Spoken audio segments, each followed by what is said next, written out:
Welcome to Unknown Kazakhstan. My name is Zhanna Alisherova and I'm a discovery hunter. Climbing up to the very top in order to plunge to the very bottom.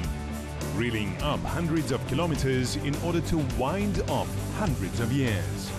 The Unknown KZ crew already has a trace of sensational discoveries behind it, shared by self-sacrificing scientists and desperate travelers. Is it true that the city of Shymkent is 2,200 years old? Why would they make holes in the coins in the 8th century? How to bake bread and heat the house at the same time? Again, having taken all the most necessary things, leaving thousands of kilometers behind, we are heading for the city of Shymkent. A group of researchers and archaeologists who have spent years literally trying to unearth the truth is already waiting for us. Right in the center, in the midst of the usual bustle of a big city, its age-old heart opens to us. This usual piece of land by sight, or the hill as it is simply called by the townspeople, has historical significance for Shymkent and for Kazakhstan as a whole. Excavations were conducted here in the middle of the 19th century, but only now the ancient settlement of Shymkent revealed its secrets. According to scientists, it's no less than 2,200 years old.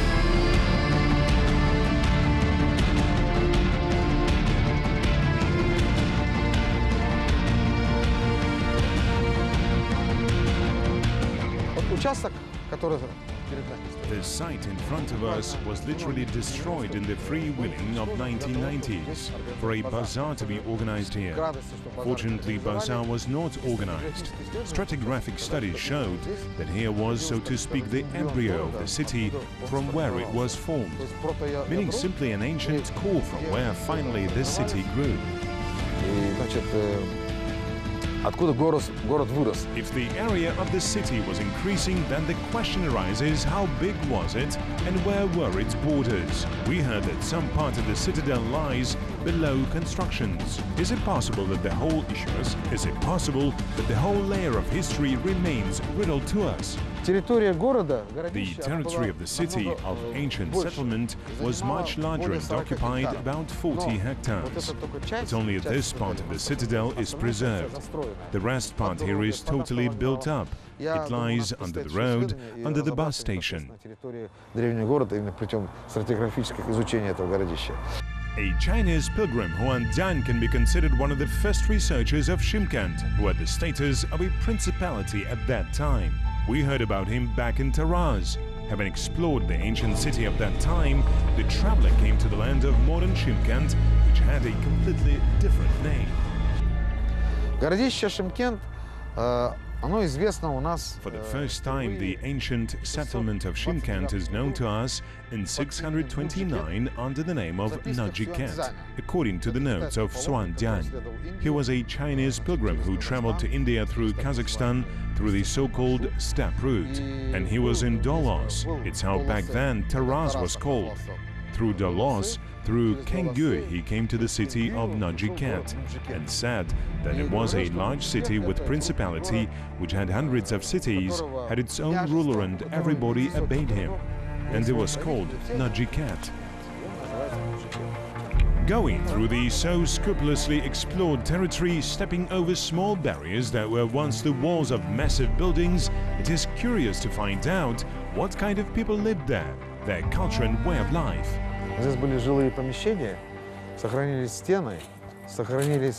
There were living quarters here.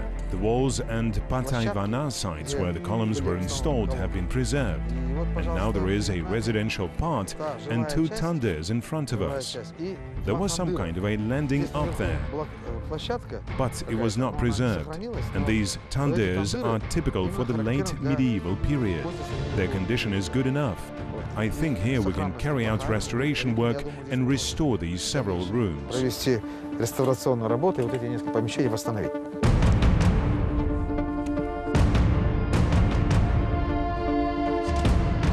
Generally, traditional ovens were used not only for cooking but also for heating. Pipes running from below heated the place for the night, a kind of prototype to the modern system of wall floors.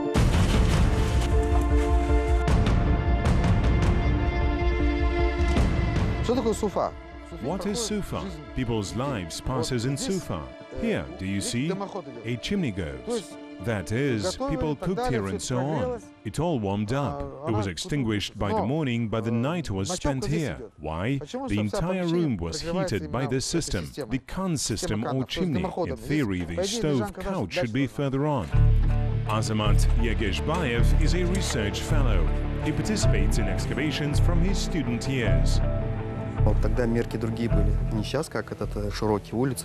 Measures were different. Streets were not wide as they are now. There were small streets. If walking downtown, these small streets are preserved there, meaning it was the territory of Rabat. Now we are standing on the territory of Shakristan. Here towers the citadel. There's all the territory you're looking at now. You can imagine those small streets upon which a small arba rose up the ramp to the citadel like this. At the moment, we see these columns which were revealed. This overlapping is called Ivan. Here, where we're standing now, there were small rooms. Just here is a freshly opened room. This is the floor level. Here is also the floor level. While the preservation is satisfying, we're revealing something right now, and we hope very much that we'll have a general picture.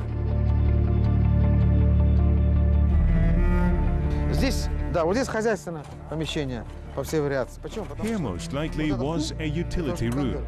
Why? Because this is a hum. It's a tandir. Hums apparently were used for cereal products and flour. There are special hums for collecting water. Again, here is the master's pit, meaning here it was a residential part, here the owner's part. And then the yard goes where columns were, called Ivans, covered by something.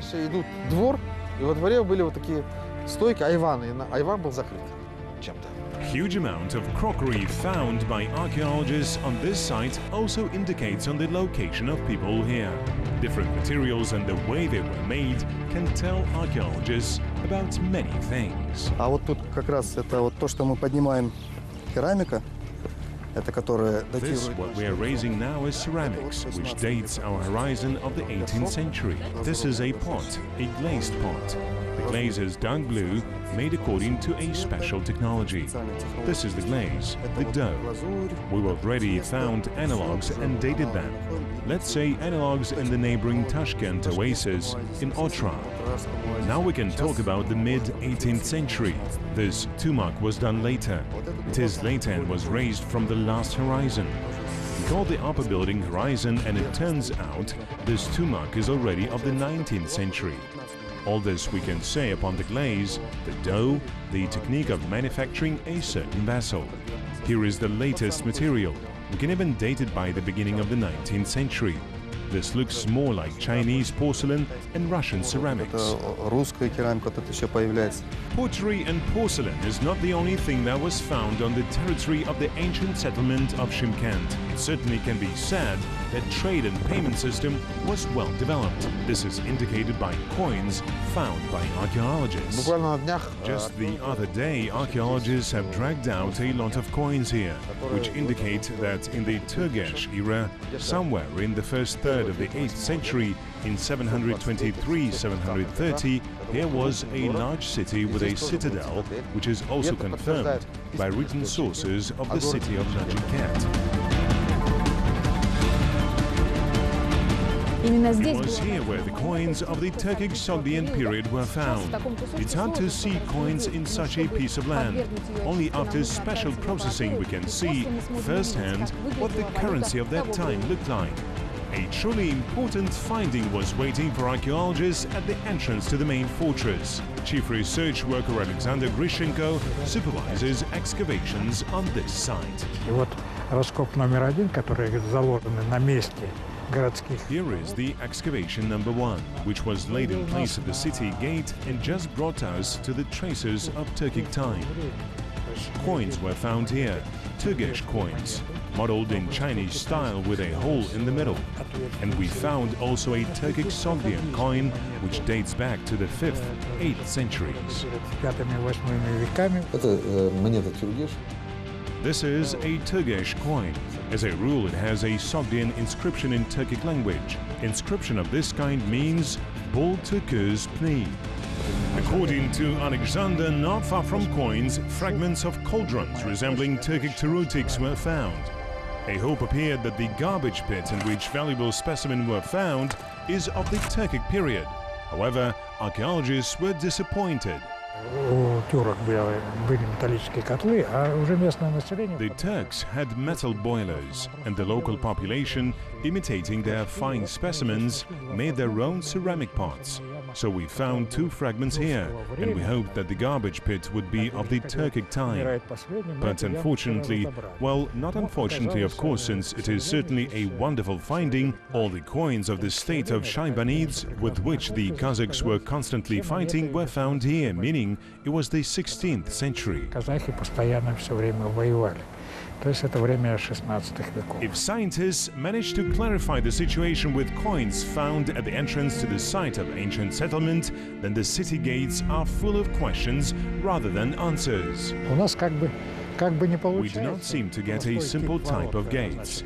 It means that we have a gate tower or a pre-gate labyrinth, or as I said, a simple variant of towerless gates. We have towers and a narrow passage, and suddenly a column appears which usually also used to form the gate. It really looks like, well, peshtok. This is how the entrance to the city gates is called, with 3/4 of full pillars.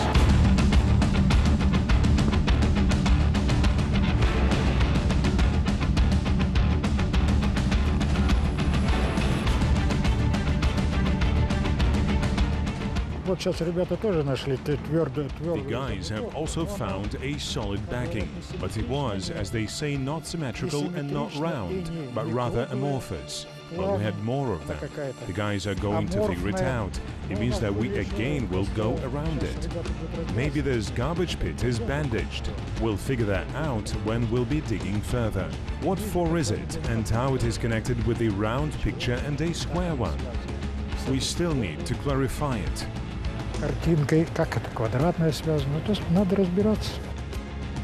The ancient city is truly unique. Moving from one object of excavation to another, we hope to recreate a picture of the past. On the way to the towers, Baujan Baita Live showed us sketches made when the citadel was an entire fortress. Вот здесь расположена башня, которая запечатлена на рисунках. Here is a tower which is depicted in the drawings of Verezhev and Pashin. Pashin is a publicist and your colleague, by the way. In 1967 he published a book called Turkestan of 1967. Verezhev is an artist who followed him. He was in this fortress and made beautiful drawings. And now this is the tower which was depicted. I want to get there.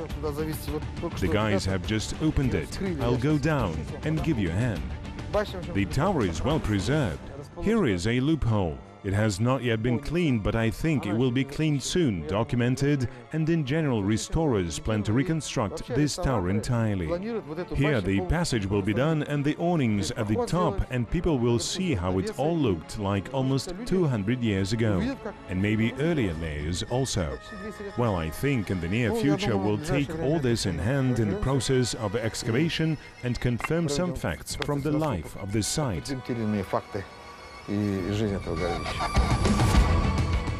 Archaeologists will conduct conservation of the site for the winter in order to preserve the monument in safety.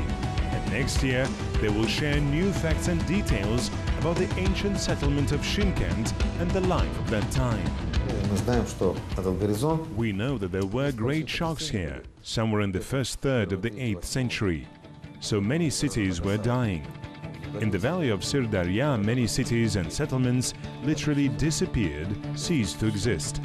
Some people connect this with the Arabs, but this can not only be related to the Arabs, but also to other factors. And what happens? Dying of cities, but Najiket Shymkent remains. It didn't die.